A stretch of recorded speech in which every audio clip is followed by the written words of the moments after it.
भोजी हो जोटा को ना देइचंती गणेश बाबू नंदगांव बोली जो कि Rourkela municipal corporation in association with गो मंदिर गौशाला सेवा ट्रस्ट अनेक दिन पर सेक्टर 14 अंचल रे गणेश बाबू नेतृत्व रे हमर गो मंदिर सेवा ट्रस्ट तरफ प्रभु विघ्न नाशक जे कि समस्त विघ्न मुझे प्रार्थना करी आसंता काली से विराजमान होती प्रभु विघ्न नाशक पूरा विश्वर समस्त विघ्न को नाश करंतु एवं समस्त परिवार सुख शांति समृद्धि भरी दिंतु तांकर आगमन पाई स्वागत करने आसंता काली गौशाला सेवा ट्रस्ट एवं तत्सहित राउरकेला म्युनिसिपल कॉर्पोरेशन मिलित अनुकूल काली गणेश पूजार आयोजन करा इस नंदगांव के गौशाला के मंच को मैंने महामंच बनाने का तैयारी किया। अर्थात इसके अंदर में पीडीसी वाली से जो आर्ट ऑफ लिविंग की संस्था भी आएगी, प्रमुख वाली संस्था भी एक दिन का मंच लेंगे, टेस्टन वाले भी लेंगे और उसके बाद में गरिमा परिवार शंकर भाई देना का भी लेंगे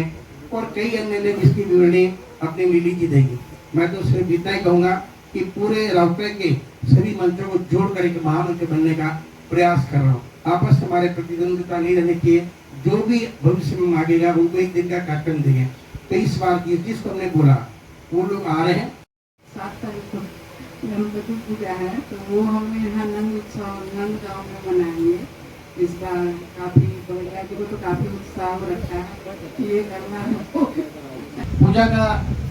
एंजॉय लेने के लिए उत्साह से दर्शन करने गणेश जी का आते हैं और कई लोग यहाँ पर आएंगे। 11 दिवसीय और रोज कार्यक्रम भी है, इसलिए उस व्यवस्था को देखते हुए हमने यहाँ पर एक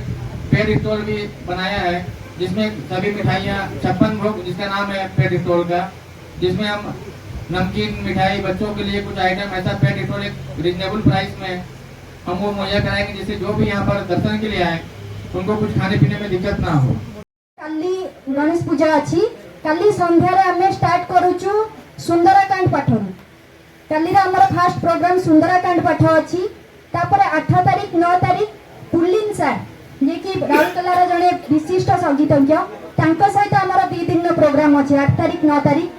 10 तारीख रे आपण देखिथिबे अगस्त 15 एवं हमर जन्माष्टमी रे स्वराज जे कि गोटे राउरकेला रे ओडिसी डांसर भाबे तांको समस्त जानि चंती तांको टीम 10 तारीख रे प्रोग्राम अच्छी 11 तारीख दिन हमर अच्छी जोटा कि राधाष्टमी सहित नंदगांव रो टीम ता सहित पुलिन सारंग टीम 12 तारीख दिन रखा है गारिमा परिवार जोटा कि आपण जानथिबे शंकर जेना सारंग रहउची से गारिमा परिवार ता से उत्कल दिवस आपणकर मोड़ियाणी पखाला दिवस सब किछि सेलिब्रेशन करंती से भी हम सहित एथरे महामंच रे जोड़ी हेचंती